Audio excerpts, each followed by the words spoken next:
バイバイ、たかしくん。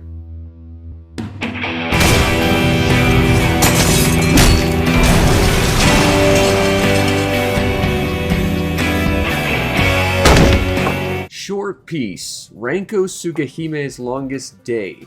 This is probably the single strangest game I have ever bought on the PlayStation Store, because every single thing about it is a giant question mark that needs some form of extra clarification to understand what this is. Even its name. Like, you might just assume that this game is called Short Piece, Ranko Tsukigime's Longest Day. You know, it would make sense. That's what I just called it. That's what the video calls it. That's what the box art and the PlayStation Store call it. But that's wrong. Heck, calling this a game isn't exactly right either. Everything about this game is confusing and needs extra explanation. See, Short Piece, Ranko Tsukigime's Longest Day is not strictly a game. It is a multimedia art installation, and for those keeping track at home, yes, that is probably the single most pretentious thing I have ever said in my entire lifetime. But that's about the best way to describe it. See, it's actually two separate things. If you buy this game digitally, you are treated to two separate downloads and two separate executables in your PS3. You have Short Piece, which is actually a collection of short films that are all supposedly themed around Japan, but I think that's debatable. And then you've got Ranko Tsukigime's Longest Day, a game by Suda51. That is just as absurd and bizarre and strange. I'm not a film guy. I know absolutely jack all about film theory, so I'm not even going to touch the little short film collection thing. Although I will say that by having that stapled to the game, it has jacked up the value of the game substantially. Like, seriously, the game itself is not very long, and it's a very small indie title. It should not cost anywhere near as much as this game was calling for on the PlayStation Store. And I kind of wonder how valuable a decision it was to slap the game to the movies and vice versa, because, you know, people who have a PlayStation probably want to play PlayStation games. They're not guaranteed to want films. And people who buy it because they want to see films aren't necessarily going to want the game. I mean, it's great if they do, but you're just making both people pay extra money for something they might not ever see or use. And I find that weird. Now, I've been doing this for a very, very long time, and in my many years of orating without a script, I think I've gotten somewhat better, especially considering that, you know, when I started this, I was actually a mute. But regardless, I think I have developed an impressive skill to the point where I can describe the entirety of Ranko Tsukigime's Longest Day in one vague, guttural sound. So, the plot to this game is, yeah, that's all I got, really. I've played this and the plot doesn't actually make any amount of sense. Ostensibly, you play as the titular Ranko Tsukigime. She is a high school girl who is also an assassin on the side, like you do. And she is out for revenge against her father for, I guess, killing her mother. This gets dropped immediately and doesn't really ever get picked up again. In fact, if it wasn't for a small bit of text in the final boss, I wouldn't have even realized that that had actually occurred by the end of it. I just thought the final boss was a thing that just sort of happened.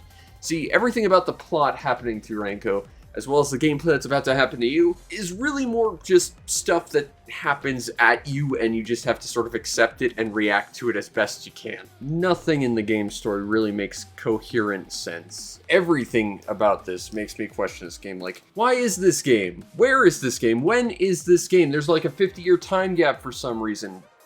Who am I? This is a very strange game. I mean, the game even makes an apology for kind of the excuse of a plot it has because it doesn't seem to know what it's doing, and yet it really works because of the tone it tries to set and just how we don't care this is going for. For a plot that doesn't seem to really understand or care what it's doing, it takes it to an absurd level where you realize they really did care, they're just being facetious about all of it, and I am here for it. And I hardly think they really want you to take the story seriously. I mean, it ends on a cliffhanger to, like, tease another game that will never come out and they never planned on making. They just wanted it to have, like, a bizarre to-be-continued that just ends on itself almost as a joke, as to say, you know, if you took everything at this point seriously, you did something wrong. Now, the gameplay to Ranko Tsukigime's Longest Day could immediately be, and I think rightly so, misinterpreted as an auto-runner, because it looks very much like that, but no, you're just going to be holding right on the left stick 98% of the time.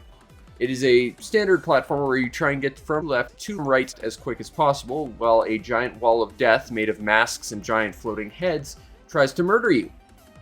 And in one level, a Pomeranian.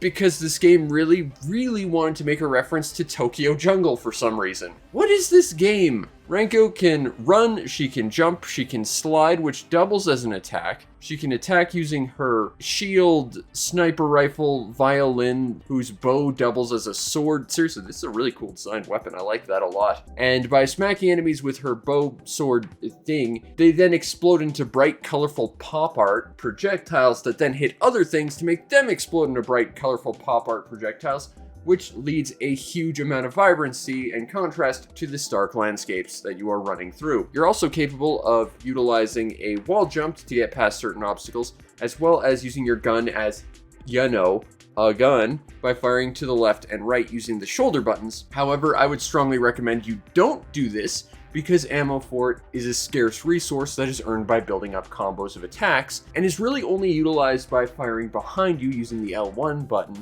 to knock the giant death wall back a little bit to give you some breathing room. Firing it forward is effectively a waste of ammo. Like, you can do it, but there's not really any discernible reason why you'd ever want to, or any sort of benefit to using it over just running at the enemy and hitting them with your sword as you run by. But the key to playing this game well, I think, is trying to find the smoothest racing line and getting through the levels as fast as possible. It is definitely a game that would benefit from a speedrunning community, I think. And it's quite enjoyable in that regard. When you find a moment where you're just uninterruptedly sliding and running and just moving through the world, it is a very enjoyable experience, and it feels just good to react to the world as it happens around you. Like I said at the start, everything at this game just sort of comes at you, and you just sort of have to take it as it is and just react. And when you get to that sort of state while playing this game, that's when it hits its stride. Occasionally, they'll stop you though and throw you into a room where you just have to defeat all the enemies while the death wall comes barreling down on you.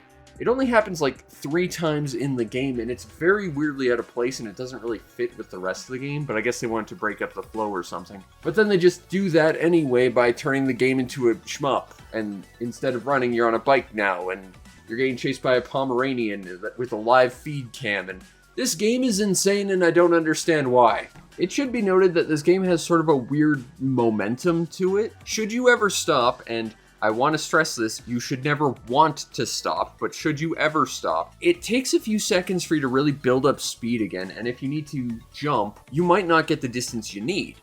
This is especially problematic when you get to the areas where they lock you off and you have to kill a couple of enemies, because sometimes you have to in a very short amount of time in a short period of space, while a death wall is bearing down on you, mind you. In these areas, you can really feel the momentum, and it does feel a little bit wonky. But once the game gets going, it flows really well. Just don't ever stop. You're also capable of hunting down golden enemies, which are fairly hard to see because they are absolutely tiny and they look like regular enemies for the most part, and you're running so fast you really don't have a lot of time to notice them, as well as find presents depending on which routes you play, because this game kind of plays a bit like Sonic the Hedgehog in its level structure. Usually there's 2 or 3 routes through the environments, with upper routes being harder to get to, but they tend to be faster and they flow a little bit better, whereas lower routes are just sort of fallbacks in case you fall, but they tend to be a little bit slower and a little bit more obnoxious to get through, so you usually just want to take the upper routes whenever possible. But by collecting all of these collectibles, you unlock concept art, music, the videos, as well as different costumes for your character. Unfortunately, your character is so small on screen, you never really get to enjoy those costumes. After I beat this game twice, I thought, you know, I'm going to use that superhero costume that the other character that shows up in the plot uses, and yeah, you can't even really tell because your character's just so zoomed out and small, which is unfortunate because, you know, having a customizable character model and really being able to feel that customization and look at what you've done and unlocked, that would have felt really good, but here it falls flat. There's also 3 boss fights over the course of the game that play like nothing else the game has to offer, but that's this game's MO at this point. It's just take it as it comes and try and roll with it, really. Overall, the gameplay is very, very simple, but it's a lot of fun, and it hits you so fast that you don't really have time to really process it.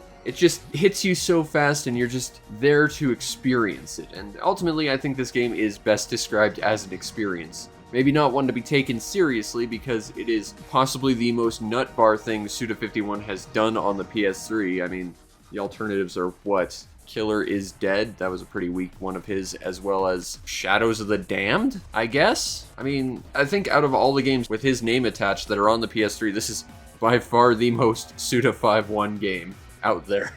It is just bizarre and strange and fast-paced, and you don't really have time to think about it. You just get to feel it, you know? And it's definitely good for being an experience. It's one that there's nothing else quite like on the PS3. This is definitely one of the strangest things I've got on my PS3, and that includes LSD Dream Emulator. It's good stuff, is what I'm saying. Now, the overall presentation is, I don't know if I've made this clear yet, but this game's a little hard to define, and it's all over the place and abstract and strange. I may have mentioned at one point that this game calls itself out for its low-quality cutscenes, and it actually does this twice, but the second time it interrupts itself to make a meta joke about how this is probably a budgetary problem, and then goes a step further by every cutscene after this being a joke on that meta joke by going absolutely hard with the presentation, and it's all over the place. Every single cutscene after that is basically a completely different style that goes entirely over the top and bizarre. There's no artistic coherency or cohesion, and along with the story, it just hits you and you just have to accept it. It's bizarre,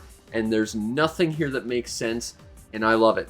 The gameplay is honestly visually the most tame part about this game, once it really starts getting going, because every single level, barring the one with the giant Pomeranian, feels basically the same visually. You're in a very drab environment, which needs to be the case to make the pop art projectiles go insane, to make it really look interesting. And it does. I think visually this game utilizes its elements exceptionally well, and it's willing to make fun of itself, to turn that joke on itself, to go absolutely ham with its visuals. It's insane. And audio-wise, it is fantastic. All the music in the game is incredibly high energy and fast paced, which really fits the theming of the gameplay. Like, you just have to live with it and run as fast as possible and not get crushed by a giant killer Pomeranian. I like it. It works. Everything about the presentation is fantastic and does have that sort of bizarre, completely out of place, atonal auteur nonsense. It's great. Now, if you want a copy of Short Piece, Ranko Tsukigime's Longest Day on the PS3, well, good luck finding it on the PS Store, because that is a terribly broken, glitchy mess, and every time I try and go on there, it freezes horribly. So I'm not even sure if you can get it there anymore. I will say that when it did come out, it was absurdly expensive for what it was, and again, I think that's because it had that 4-episode movie compilation thing stapled to its back, which really drove up the price. This was a very, very late PS3 entry, coming out only about a month or two before the PS4 launched. And for a game that only had about an hour's worth of gameplay, you know, ignoring the fact that it has 4 short films slapped to it, it cost about $40 from what I remember. It was unbelievably expensive for its time, and I think it only ever went on sale like twice in its lifetime. It was a very random, very hard to find thing on the PlayStation Store to begin with. It was overpriced for kind of what it was, and I think that meant that a lot of people were turned off by it. And again, I think that's because they decided to sell it as some weird giant package instead of, you know, a smaller indie title for like $10, $15. Fortunately, if you're not into the digital space and you don't want to try and traverse the horrible nightmare that is the PlayStation storefront on the PS3 because it's a horribly broken mess that was never optimized, well, I've got some good news for you. There's a physical edition. It's unbelievably expensive, but there is one that released outside Japan. And I know this because I bought it. I want to physically own a piece of this insanity, and I had to order my copy from Germany. It's sealed. I don't know if it has English in it because it is a German copy, but I also don't see the need to actually open it to find out. But the cheapest non-Japanese copy on eBay right now is about $150. This game goes for a lot, and I think that's because it is something of a bizarre cult collectible thing. No one really knows about this. It's digital, and no one really bought it then. It's absolutely strange, and it's hard to define in any real way. Short Piece, Ranko Tsukigime's Longest Dream is possibly the strangest thing that ever graced the PS3, and I love everything about it. I mean, so much so that I did buy a physical copy a couple of years back when it was a little bit cheaper. Well, let me make something perfectly clear. There's an hour's worth of gameplay here, so if game length is a concern for you, that's not going to do it for you, I don't think, especially for $150. But I will say that I am someone who enjoys games as an experience, and this game is certainly the most experience. This is a weird one. I've always wanted to talk about it, and I am just happy I got the chance to. You know, I think everyone just needs to know this exists because it's so bloody fascinating to me. まるで終わることのないゲームみたいに。